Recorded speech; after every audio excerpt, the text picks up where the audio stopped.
menanam tanaman, kenali betul ini tanaman ganja atau bukan. Jangan sampai dikira ini tanaman yang daunnya mirip. Bukan tanaman obat keluarga ya ini ya. Nanti disamakan sama kayak toga, kunir. Padahal dari struktur tanamannya udah beda aja. Iya ya. betul. Terus juga nih kalau minuman-minuman keras nih Pak, itu tuh bisa nggak sih sebenarnya membuka peluang buat orang-orang yang minum minuman keras itu juga masuk ke penyalahgunaan narkoba gitu.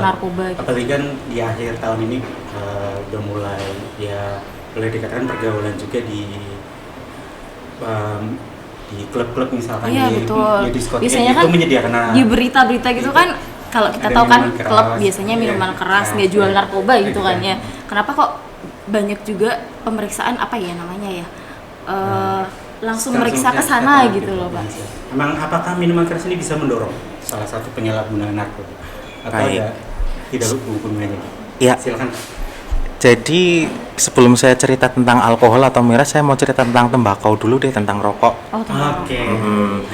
Ini teman-teman yang rokok terus langsung Teman-teman mikir yang kali ya. rokok. Aduh, gimana ya? Was-was nih.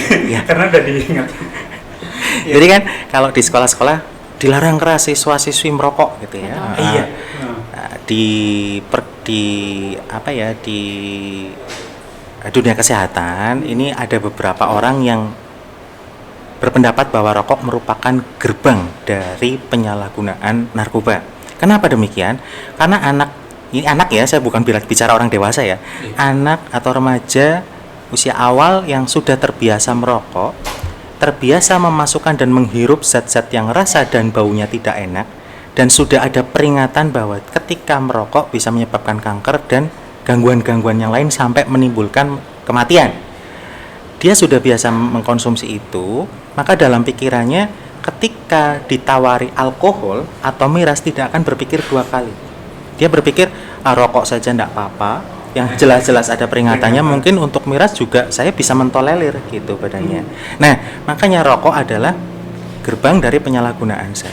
Anak yang sudah terbiasa merokok ketika ditawari miras tidak akan berpikir dua kali. Nah, kita kalau bicara apakah kemudian miras bisa mendorong orang untuk menyalahgunakan psikotropika dan narkotika, iya dan tidak kan gitu. Ada kalanya orang yang konsumsi alkohol, mungkin orang-orang luar negeri tidak sampai menyalahgunakan psikotropika gitu. Tapi kalau si alkohol ini ternyata sudah dioplos, yang tadi saya bicarakan di awal, dengan obat-obatan atau dengan ada yang oplos sampai dengan lotion nyamuk. Lotion penolak nyamuk. Racun tikus saja tuh kan. Pernah di berita racun tikus. Nah, dan banyak zat-zat yang lain yang sebetulnya tidak untuk konsumsi ternyata dicampur dengan miras. Ini ternyata menimbulkan efek yang puluhan kali lebih kuat daripada efek miras itu sendiri. Gitu. Nah, ketika sudah terbiasa mendapatkan rangsangan-rangsangan seperti itu, suatu saat dia kalau minum miras akan biasa-biasa saja karena tubuh akan mengalami yang namanya toleransi atau adaptasi. Kebal gitu kali ya. Kebal gitu. Jadi untuk mendapatkan efek teler, terpaksa dia konsumsi zat-zat lain yang dosisnya mungkin atau efeknya lebih hebat lagi. Yaitu mungkin psikotropika dan narkotika. Jadi runtutannya seperti itu. Anak kecil atau remaja sudah biasa merokok, ketika di pergaulan diberikan atau ditawari miras, dia kemudian akan menerima, suka minum miras, nekat minum miras dicampur dengan zat-zat yang lain. Suatu saat dia tidak merasakan efek yang serupa seperti yang sebelumnya, akhirnya ditambah lagi dengan psikotropika dan narkotika. Jadi orang-orang yang rehabilitasi ke kantor BNN Kabupaten Banyumas atau melaksanakan program pemulihan ini rata-rata sudah menyalahgunakan zat sejak usia remaja. Jadi nyambung di situ. Tapi kalau kita kembalikan lagi ke masyarakat, saya tidak setuju bahwa rokok adalah gerbang penyalahgunaan narkoba. Ya monggo kan gitu ya. Yang jelas kalau dari rokok dan miras itu sudah ada aturannya. Apakah kemudian rokok boleh diperjualbelikan pada remaja? Seharusnya kan nggak boleh. Seharusnya yang beli rokok itu adalah orang-orang dewasa di atas 18 tahun yang sudah mengerti betul resiko dari rokok. Tapi pada dasarnya, prakteknya, pada kenyataannya anak-anak kecil di sini pun kalau di warung boleh beli rokok ya Pak ya, sama penjaga warungnya. Dan miras pun diedarkan atau distribusikan di tempat-tempat yang sudah memiliki izin. Kalau tidak memiliki izin berarti itu tidak diawasi oleh pemerintah gitu ya. Jadi kalau ada yang protes, wah kenapa sih di tempat-tempat hiburan malam masih disediakan miras, karena mereka sudah memiliki izin. Sudah memiliki Ya, izin. dan memang terbatas penggunaannya diawasi dan kontrol gitu. Nah, bagaimana yang di luar produksi tradisional oleh masyarakat, nah, ini yang dipercaya tidak memiliki izin dan tidak diawasi proses pembuatannya, sehingga bisa terpapar barang-barang atau zat-zat yang justru akan menimbulkan kerusakan organ seketika seperti itu.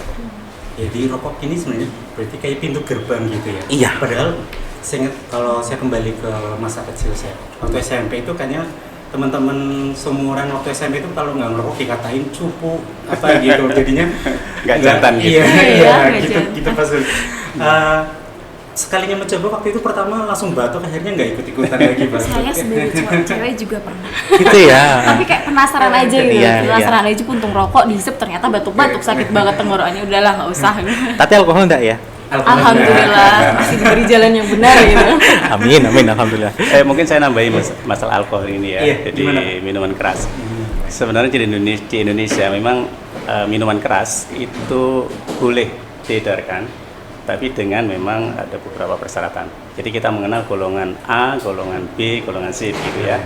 Jadi minuman keras yang alkoholnya di bawah 5% itu masuk golongan A, kemudian antara di atas 5 sampai 20 itu golongan B, dan di atas 20 sampai 55 itu golongan C. Itu secara aturan memang boleh ya, boleh. Tapi memang melalui proses yang sangat ketat ya. Termasuk salah satunya harus sudah mendapatkan izin edar dari Badan POM ya. Tetapi untuk beberapa tahun ini karena adanya Perpres, saya lupa nomornya berapa itu, bahwa sekarang Indonesia ditutup untuk pengajuan izin edar minuman keras. Jadi sekarang tidak boleh ini di Indonesia ini untuk mengajukan, tapi yang sudah mendapatkan izin edar masih bisa beredar. Nah, cuman yang jadi permasalahan sekarang di masyarakat kita, terutama di anak-anak muda ya, ada juga orang tua ya, itu mengkonsumsi minuman alkohol oplosan yang tadi disampaikan oleh Pak Yuni. Betul. Jadi mereka membuat itu tanpa menggunakan standar cara produksi pangan olahan yang baik. Jadi kadang bahkan kalau pernah saya dulu waktu di tempat yang lama di Yogyakarta itu pernah menelusuri adanya kasus kematian minuman oplosan. Itu ternyata cara membuatnya, dia membuat dari alkohol farmasi, alkohol apa yang di apotek itu? Alkohol yang buat bersihin luka. Antiseptik ya, Pak ya. Antiseptik. Jadi alkohol di situ dicampurkan, ditambah air, ditambah esen, kemudian ada bahkan ditambah tadi yang obatnya Padahal dan itu 70% sebagainya. ya Pak alkohol Iya, yang buat. dikasih pemanis dan sebagainya. Nah ternyata itu yang bahaya yang muncul kan karena adanya metanol. Nah mereka yang membuat oplosan ini nggak tahu nih, ternyata kandungan metanol di situ yang besar. Ini yang membuat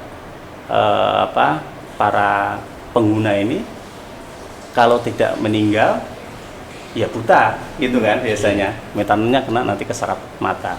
Nah, ini yang perlu diwaspadai.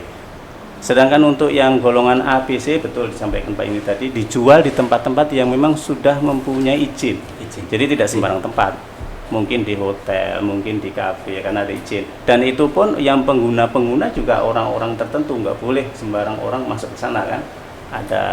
Mestinya ada pencatatan dan sebagainya terhadap para pengguna ini. Ya, ini sedikit tambahan mengenai alkohol. Kalau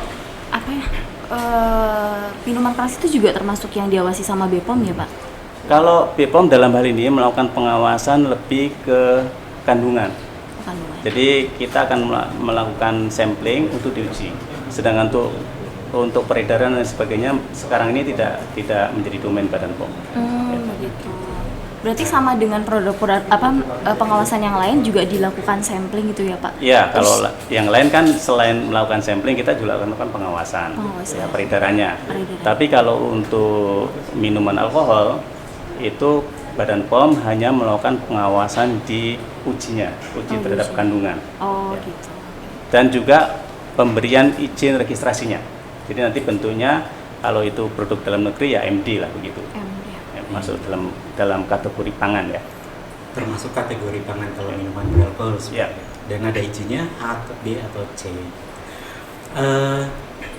tadi kembali ke rokok nih, sebagai pintu gerbang, berarti sebenarnya usia yang muda seperti belasan tahun itu adalah usia yang paling rentan sebenarnya gitu ya untuk terkena penyalahgunaan narkoba, atau enggak nih Pak? Karena rokok sendiri ya dimulai dari sejak kecil, bahkan juga ada yang SD pun mengkonsumsi rokok karena yaitu tadi semasa kecilnya kayak saya itu mungkin nyari kurang gaul, kurang nyari jati diri juga jati bisa diri, ya, betul sekali. benar. Baik. Jadi gini, ada peningkatan prevalensi penyalahgunaan narkoba di usia 15 sampai 64 tahun atau peningkatan prevalensi penyalahgunaan narkoba di usia produktif. Nah, ini 15 sampai 64 tahun. Bagaimana di bawah 15 tahun? Nah, ini tidak kami dapatkan datanya ya. Memang karena untuk perencanaan program biasanya usia produktif yang menjadi perhatian. Tetapi dari pelaksanaan tes urin yang kami lakukan di sekolah-sekolah baik itu tingkat dasar maupun menengah pertama ya, baik itu kelas 7, 8, 9 kalau tingkat pertama atau SD kelas 5 atau 6, beberapa ya, tidak semua, ada yang mengaku pernah menyalahgunakan obat atau minimal pernah ditawari seperti itu. Apakah kemudian dia minum kemudian banyak atau sedikit itu tidak kita berikan catatan ya, cuman dia pernah. Dan kalau ditanya dapatnya dari mana, dari teman gitu ya. Nah, kalau data angkanya memang tidak kami bisa sebutkan, tapi kalau data empiris yang terjadi di lapangan, kami yakin bahwa penyalahgunaan obat atau zat adiktif lain sudah dimulai dari usia 10 tahun. 10 tahun. Iya. Juga ya.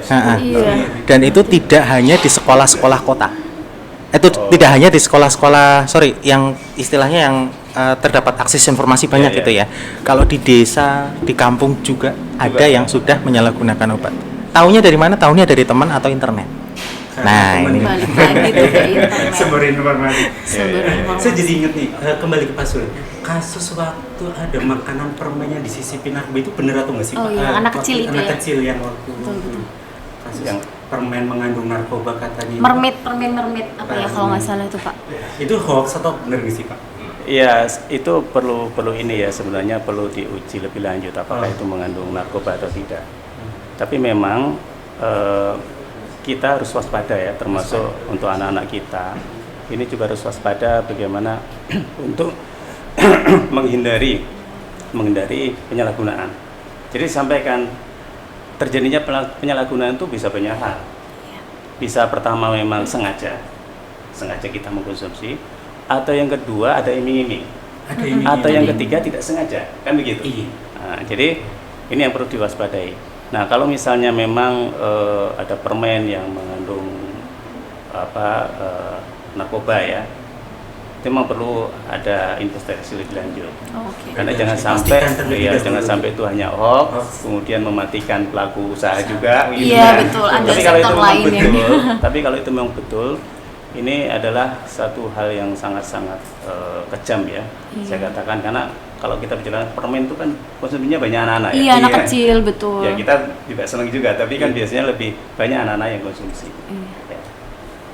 Berarti pengawasan orang tua juga dibutuhkan sekali untuk biar tidak ada penyalahgunaan narkoba dari usia dini gitu ya. sedikit menambahkan boleh? Boleh. Jadi memang perlu perhatian khusus, apalagi yang namanya bandar, kemudian penyalur ya istilahnya, penyalur narkoba. Peredaran gelap narkoba ini memang banyak caranya yang digunakan oleh bandar. Salah satunya menyamarkan narkotika dalam kemasan permen atau makanan-makanan biasa. Kalau yang itu bukan hoax gitu ya. Yang itu bukan hoax karena kenyataannya di beberapa kasus ada ya, mungkin di lembaga pemasyarakatan atau di mana gitu, pengunjung yang datang untuk menjenguk orang-orang yang di dalam rumah tahanan atau di lembaga pemasyarakatan, bawa oleh-oleh, di salah satunya ada permen atau mungkin ada kacang atau ada apapun, nah banyak sekali motifnya atau banyak sekali bentuknya, ternyata di dalamnya ada narkotikanya. Nah kemudian bagaimana sih caranya kita membedakan antara permen biasa dengan permen yang diindikasi ada narkobanya, itu kalau dimakan, sayangnya harus dimakan atau diuji gitu ya. Jadi yang kasus kemarin tahun 2017 atau 2018 sampai heboh itu karena adanya salah pengertian sebetulnya. Salah pengertian seorang ibu, anaknya minum obat, kebetulan makan permen. Nah, obatnya dari dokter, sampai tidur hampir 2 hari Pak, lemes gitu kan. Sebetulnya gara-gara obatnya, ya obat yang mengandung rasa ngantuk sebetulnya. Tapi kebetulan konsumsi permen, nah permennya ini yang jadi jadi kambing hitam. Iya. Ini sebetulnya gara-gara siapa nih? Gara-gara mak mungkin. Nah, viralnya gara-gara grup WA itu Pak. Atau mungkin dari media sosial yang kebetulan kebenaran informasinya tidak dicek tapi sudah di-share. Ya memang secara positif kita bisa melihat bahwa kewaspadaan masyarakat sudah terbentuk di situ. Iya, betul. Tapi secara negatifnya ini akan mematikan industri-industri yang mungkin belum dikenal masyarakat sehingga banyak atau mudah menimbulkan kecurigaan. Ini, apalagi ada kasusnya, nih anak saya makan permen tidur 2 hari. Ini kan kasusnya betul, tapi ternyata setelah minum obat. Berarti obatnya yang bikin ngantuk ya, bukan permennya. Kalau disalahin siapa yang salah? Mak nih di sini.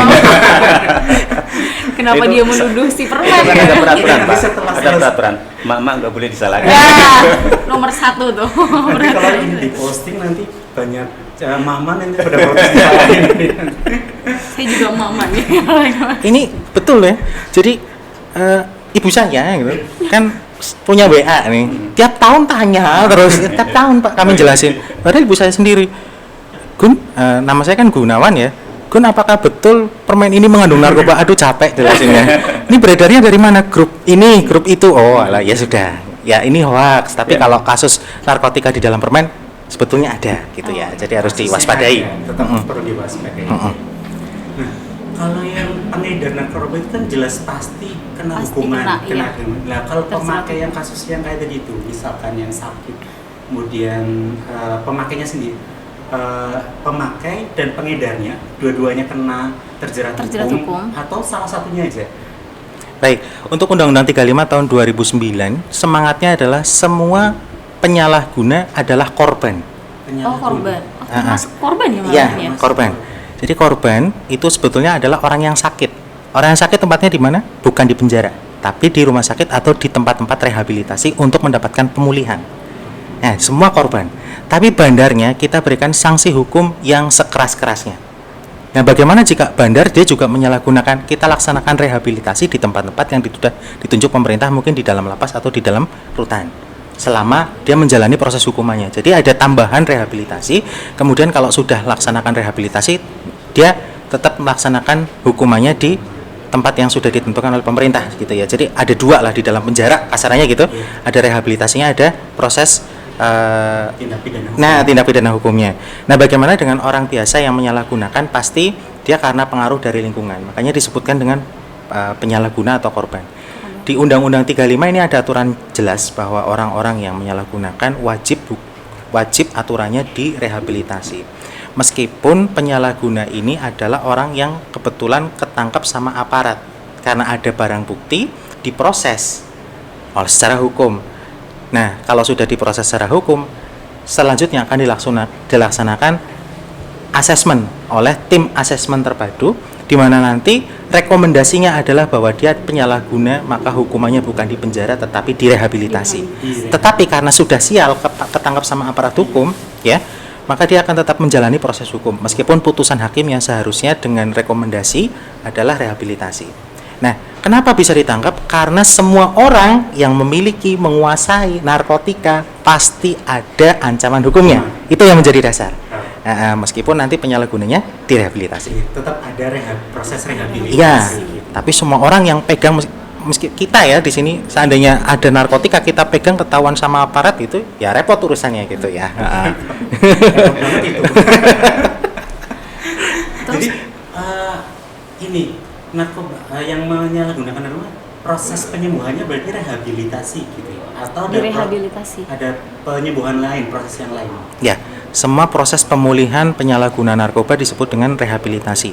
Tapi ada metode dengan mungkin dimasukkan ke tempat-tempat yang berbasis agama, ada juga yang dilaksanakan rehabilitasi sosial dan medis seperti di BNN, atau mungkin di rumah sakit yang telah ditunjuk oleh pemerintah, bahkan di puskesmas gitu ya. Oh, udah Bahkan di puskesmas. puskesmas.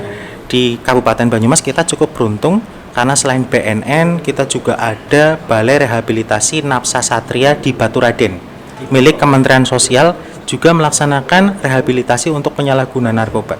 Di sana ada proses namanya rawat inap yang dilaksanakan 2-4 bulan tergantung kebutuhan atau tergantung tingkat kecanduan dari penyalahguna. Nah, setelah itu akan dikembalikan kepada masyarakat itu atau dikembalikan pada keluarganya. Kalau di BNN ada namanya proses rehabilitasi rawat jalan, di mana akan dilaksanakan konseling selama kurang lebih 6 hingga 12 kali pertemuan. Dan jangan sampai masyarakat mengira orang-orang yang rehabilitasi di BNN itu akan diberikan narkotika substitusi. Apa tuh Pak maksudnya? Jadi Narkotika substitusi. narkotika atau narkoba substitusi. Jadi misalnya ada penyalahguna sabu-sabu, rehabilitasi ke BNN. Dikiranya ke BNN akan diberikan sabu-sabu sampai kecanduannya hilang, dosis yang menurun. Iya, Tidak. betul tuh. Aku Tidak. pernah dapat penyuluhannya tuh Pak. Senangkapku gitu. Di dosisnya dikurangin sedikit-sedikit Iya, gitu kan. kalau di BNN tidak. Oh. Di BNN kita laksanakan konseling saja. Dan kita akan tetap berikan obat sesuai dengan keluhan si klien rehabilitasi. Karena orang yang sakau itu badannya kan sakit, seperti yang tadi saya sampaikan. Sakitnya bermacam-macam. Ada yang kepalanya pusing-pusing, ya kita kasih obat pusing. Ada yang badannya perutnya sampai mules-mules dan mencret-mencret, kita kasih obat mencret. Bukan kita kasih psikotropika atau kita kasih narkotikanya gitu. Tapi kalau buat orang katanya kan tadi ada yang bisa sampai apa ya, dosisnya tuh udah intoleran gitu badannya sama dosisnya. Berarti kalau misalnya dikasih obat tetap bisa tuh Pak, walaupun dia sudah badannya intoleran sama, kalau berarti otomatis kan kasih obat tuh, kalau apa dia bisa menerima obatnya itu sih di badannya? Iya, jadi ada kasusnya orang yang sudah sangat terbiasa pakai narkotika ya, ketika dia periksa gigi, cabut gigi, dikasih obat bius, nggak berasa ya obat biusnya, ini namanya intoleran gitu. Apalagi kalau dikasih obat-obatan biasa, apakah kemudian berpengaruh? Jadi kita melihat kebutuhannya. Kalau memang dia sudah tidak terpengaruh oleh obat-obatan yang biasa, kita akan kuatkan dengan metode konselingnya. Jadi penyembuhan kan atau pemulihan kan ada dua ya. Sebetulnya ini perlu kita bahas lebih lanjut lagi dalam artian keefektivitasannya. Tapi untuk metodenya yang jelas itu kita kuatkan pendiriannya supaya meskipun kamu sakit, ya sudah kamu tahan saja. Karena kalau kamu menyalahgunakan narkotika, proses pemulihan yang selama ini dijalankan akan sia-sia. Itu ditahan saja karena toh meskipun sakau, kamu tidak akan mati. Iya, jadi berbeda dengan orang sakit biasa. Sakit karena narkoba itu meskipun sakit nggak akan mati gitu loh. Belum ada kasus kalau sakau mati gitu? Nggak ada. Jadi sakau nggak akan mati, makanya ditahan saja. Ya, overdosis beda dengan sakau ya. Kalau overdosis tadi penyalahgunaannya melebihi kekuatan tubuh saat itu gitu ya. Nah, kita berikan konseling, keluarganya juga kita berikan pengertian untuk mendukung, karena keberhasilan proses rehabilitasi ini memang salah satunya ditentukan oleh keluarga. Ya, lingkungan Apa sih ya. baik suami, istri, ayah, ibu, anak dan lain sebagainya, kita berikan pengertian bahwa ini loh anggota keluargamu ada yang menjalani proses pemulihan, tolong didukung, kalau sakit tolong diberikan penguatan gitu. Nah, kita kalau obatnya tetap diberikan karena itu memang sudah menjadi prosedur standar dari proses rehabilitasi rawat jalan. Bagaimana kalau di rehabilitasi rawat inap? Ya sama, cuman kalau di rehabilitasi rawat jalan dia tetap masih bisa pulang dan beraktivitas seperti biasa si penyalahgunanya atau kliennya. Tapi kalau di rawat inap selama 2 bulan atau 4 bulan tidak boleh keluar dari tempat itu, dari fasilitas itu. Boleh dijenguk hanya oleh keluarganya, bukan oleh siapa yang lain. Jadi memang benar-benar diawasi, jangan sampai yang jenguk ini malah teman-temannya kembali membujuk dia supaya menyalahgunakan narkoba. Dijenguk malah diracunin ibaratnya gitu. Kalau bawa oleh-oleh pun akan diawasi, akan dilihat, dikontrol apakah oleh-olehnya betul hanya makanan biasa atau ternyata, karena ada kasusnya orang tua yang saking nggak teganya anaknya sakau di dalam tempat rehabilitasi justru malah dikasih pil atau dikasih psikotropika biar rasa sakitnya berkurang. Nah ini kan justru konsep yang terbalik-balik gitu sama orang tua ini gitu. Berarti pengobatannya itu dari obat itu sendiri sama dari kesehatan mentalnya ini Pak? Iya betul. Nah berbeda lagi kalau rehabilitasi dilaksanakan di rumah sakit. Nah kalau di rumah sakit ini diberikan obat oleh psikiater ya. Kalau psikolog itu tidak boleh memberikan obat ya. Betul. Psikiater. Nah ini ada namanya terapi metadon.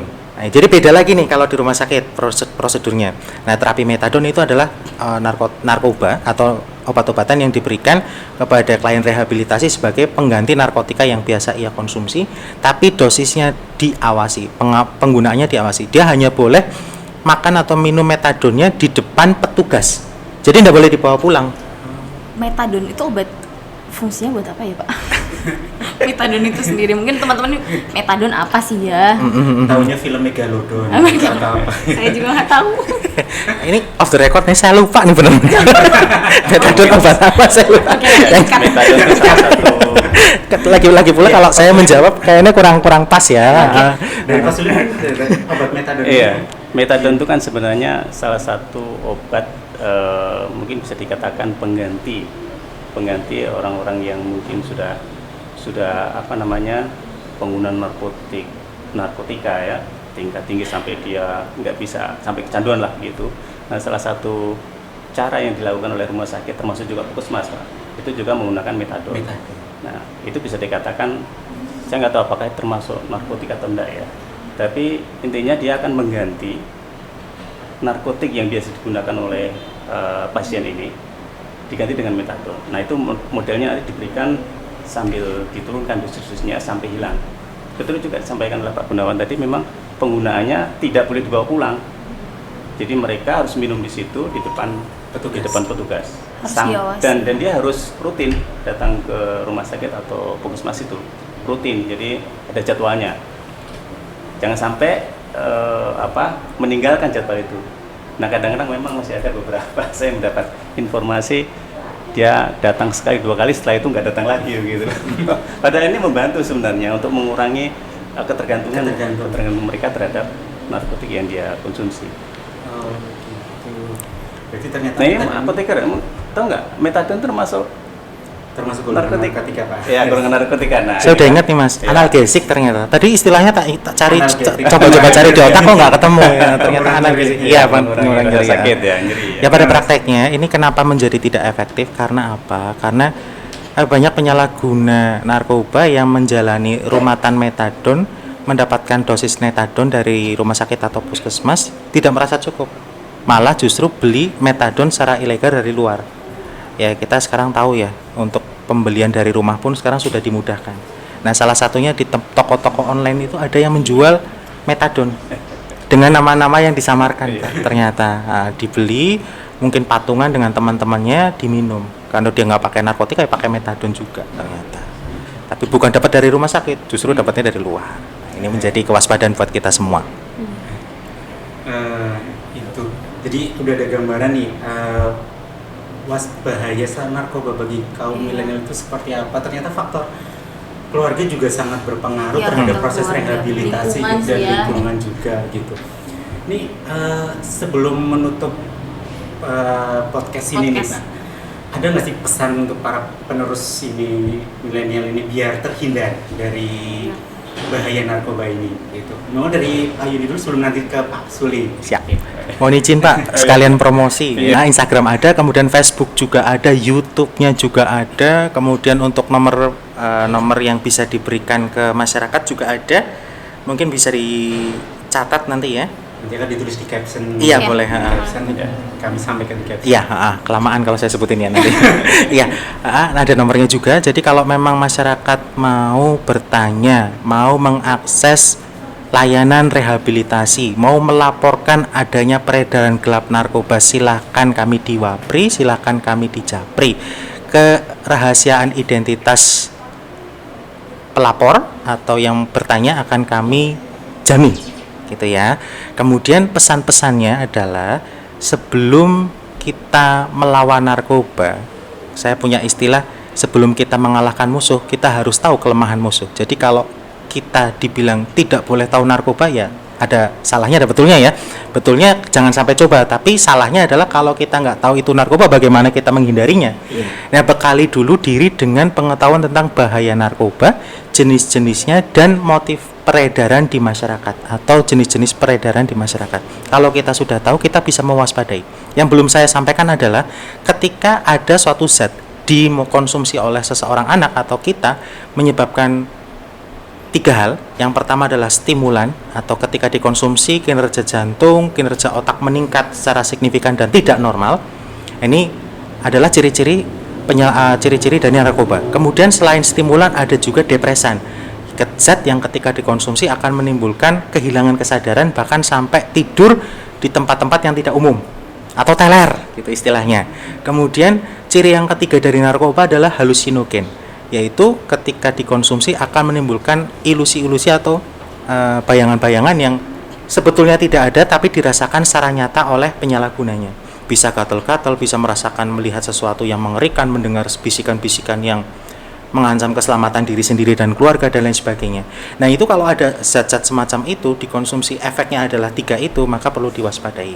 Dan terakhir, bagi orang tua yang mungkin menyaksikan podcast ini, selalu waspada, bukan curiga ya, selalu waspada kepada anak putranya, anak putrinya yang terutama menginjak usia remaja. Suatu saat bolehlah kalau sudah kondisi belajar mengajar sudah normal kembali, bukan dari rumah, cek bawa barang bawaannya, barangkali ada obat-obatan. Kalau obat-obatan dia tidak sakit, nah ini perlu diwaspadai, barangkali disalahgunakan dengan teman-temannya. Kalau sakit memang diberikan oleh UKS atau diberikan oleh dokter sekolah sih tidak masalah, tapi kalau tidak sakit tapi bawa obat, nah buat apa, jadi pertanyaan. Nah, kemudian yang tidak bisa lepas dari itu adalah pengawasan terhadap akses informasi oleh anak-anak remaja. Jadi saya berpesan secara dari pribadi ya, supaya orang tua bisa lebih bisa mengakses HP anak-anaknya. Barangkali di dalam chat pribadinya ada sesuatu yang di luar batas keetisan. Demikian. Terakhir, kalau ada peredaran gelap narkoba, jangan sungkan laporkan ke BNN. Ya, di kontak yang udah ada, Iya. nanti kita tulis di caption ya. Sekira Pak Yuni mau pantun, ternyata terakhir. Oke, kalau dari Pak Suli nih, mungkin secara umum aja mungkin ya Pak, Ya. pesan-pesan buat penerus para milenial nih, Ya. penerus bangsa Indonesia. Ya, tadi sudah banyak disampaikan oleh Pak Yuni Gunawan ya mengenai bagaimana kita menghindari jangan sampai terjerat dengan narkoba. Saya hanya pesan kepada para milenial, jangan coba-coba menggunakan narkoba. Ya, kalau sekali dia mencoba maka dia akan terjerat gitu ya, Pak ya. Betul. Kemudian yang kedua, kami juga punya jargon namanya ceklik. Jadi Ceklik. ya, masyarakat kalau mengkonsumsi produk obat dan makanan, kalau saya bicara masalah obat makanan itu di dalamnya ada kosmetik, ada obat tradisional, ada suplemen dan sebagainya. Itu dengan cara ceklik. Klik itu singkatan. Jadi cek kemasannya, cek labelnya, cek izin edarnya, dan cek kadaluarsanya. Nah, itu silakan masyarakat, sekali lagi pesan-pesan yang disampaikan oleh Pak Gunawan, dan juga tadi jangan coba-coba, itu mohon jangan dilanggar gitu ya. Sekali melanggar, aduh nanti ke belakangnya akan repot sendiri. Betul. Ya. Jangan sampai membuka gerbangnya gitu. Iya. Oke, kita sampai di penghujung podcast hari ini, kali ini. Iya.